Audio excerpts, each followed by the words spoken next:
Okay, first of all, once again, we were real pleased to get the victory against a good Memphis team on Friday.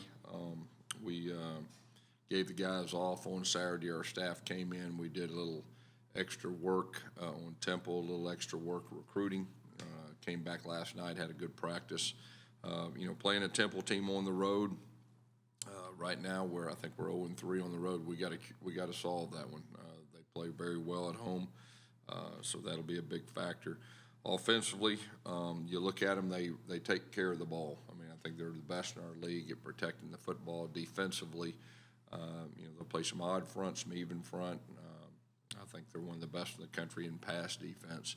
So, we got a work cut out for us. I think the big thing for me is we got to cure this road stuff. And that's what we talked about with our players, and they understand that. We had a good day of practice yesterday. Today we're off, and tomorrow we'll get ready for practice. Questions? Obviously, Mikey Keane's a young quarterback, true freshman, been started the last 4 games. What do you like the most about what you've seen from him, and where do you think he needs to kind of make some improvement? Yeah, his demeanor is what I like the most. Moment's not too big. He really handles himself well. He's learning as he goes, and he's getting great experience. And, I think for me, the big thing around, we've got to be better around him. I mean, we made some mistakes on Friday night that really looked like it was probably his fault when it wasn't. We had some drops. We had some other things, protection. They rushed 3 one time and kind of got to us on a 3rd down and long. So we got to do a better job around him. But, he's growing every time that he goes out there. I feel like the Cincinnati game is kind of in a different category because they're a top 5 team. But you look at the other road losses. How what's different about playing on the road, and what do you think is challenging for the other than that, we had two road losses that went down to the end, and had a chance with the ball to win both of those. So we got to overcome that, and we got to be better at the end of the game if it's a close game in those type of scenarios. After the game, Big Cat, as one of the captains, said that they were going to use the Memphis game as kind of an uplift, kind of a positive step in the right direction. Is that something the coaching staff as well is carrying into this practice? Yeah, I think so. We really tried to divide up, I think I said this last week, we've really tried to divide up the first half of the season. And then this last half of the season being 6 games, and we're off to being 1-0, and we have a little bit of momentum. We had a real quality win the way that we won. There's very few teams in college football that will actually get better in the second half, and that's our challenge. And we are getting a little bit healthier now, which is good, and it just feels like we're capable of finishing this thing strong. This weekend, Temple gave up more than 400 yards rushing. You must like the opportunity that presents your team. Yeah, that kind of surprised me. You look at their previous games, and they didn't do that. And so we're expecting to get their best. They are a team that plays better at home. So we're going to have to do a good job.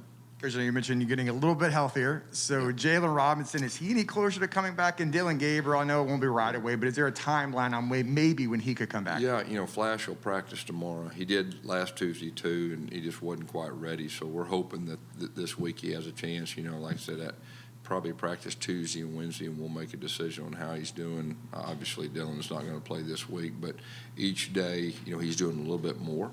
And like I said, we're very hopeful that we'll get him back before the end of the season. Coach, what about the play of your cornerbacks? They were fantastic this past weekend. What did you see from them? Yeah, they really did. They did a good job. They're just getting more comfortable within our system. I think, T. Will is doing a great job of mixing up man and zone and just doing a good job. But overall, they're growing. And, the thing about that group, they're young. They got experience last year. Okay, and that really helped, and now they're no longer freshmen. They're starting to get confidence, and right now they're playing well. Coach, you talked about the 2-quarterback system after the game. Do you like how you got a road test for the system? Yeah, right now, just with where we're at, Joey presents a completely different aspect than Mikey does, and we'll utilize Joey from from game to game with different whatever our plan is. I thought both of them did a very solid job last week. Joey put the game away with that last drive. I thought that was good. But that's our plan right now moving forward. You'll see both of them. Coach, your defensive line group is banged up this season, dealing with multiple injuries, but somebody who always seems to be near the ball is Josh Seliscar. Yeah. Can you just talk about his progression and what he brings to this team? Yeah, Josh is he's really done a good job. In the spring, he's kind of one of our younger guys. You didn't really think that much of him, and you just saw him grow, and it's so important to him. And I'm real proud of Josh because he's came a long way from the spring to where he is now. He's got confidence. He's playing with an edge. He's playing more physical. He's capable of being a really good player, and he is one of those guys that kind of gets overlooked, but he's done a very, very good job for us this year. Coach, in the last week you mentioned that explosive plays are going to be kind of a focus as you're building into that second half. You got creative with getting Ryan O'Keefe on the ground, getting the big runs.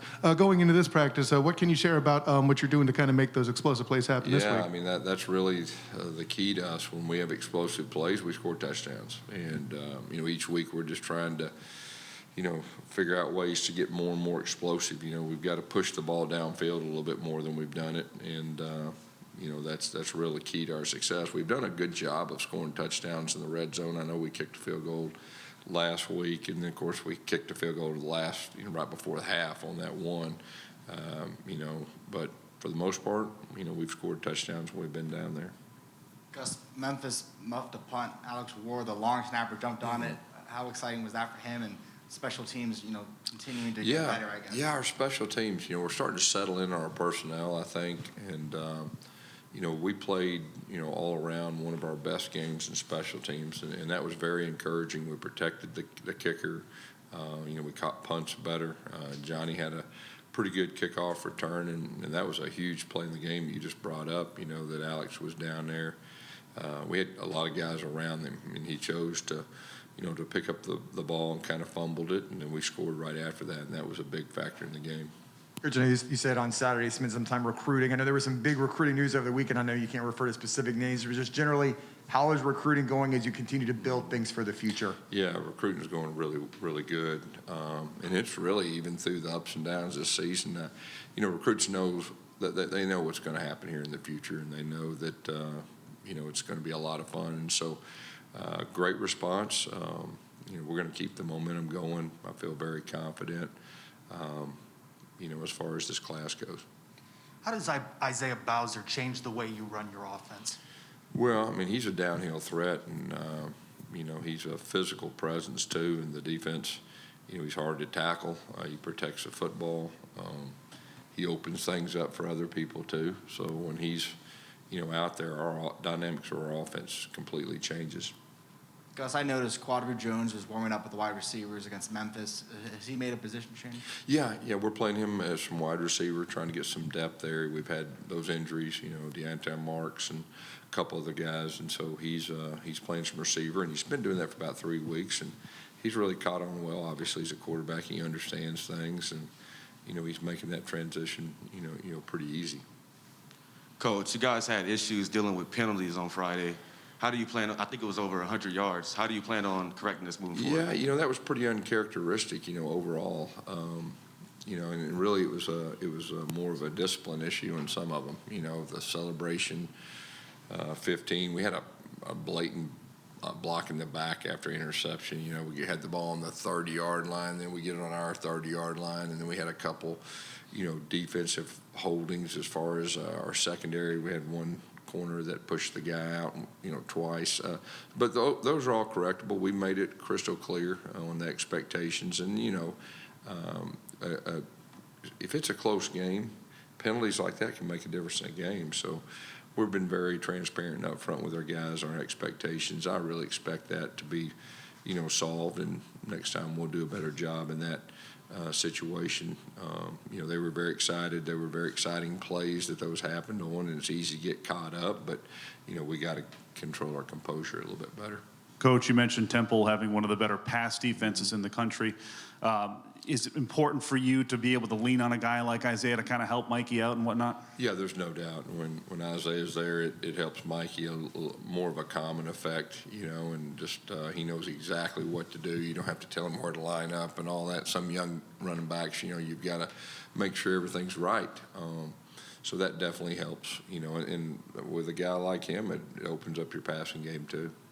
Coach, in the last game, you guys, the defense had finally got to the quarterback, got a couple sacks, got several takeaways. What did you like about the defense from last game? Yeah, our defense was playing with confidence. You know, they were able to pin their ears back. You know, we got up on them, and they were stopping the run. And when we stopped the run, we're a really good defense. And we did that, and put them in throwing situations, and they just pinned their ears back. And it was a lot of fun to watch. You know, they've done a really good job of rotating guys. We're playing a lot of guys up front and trying to keep them fresh, and that was really good to see.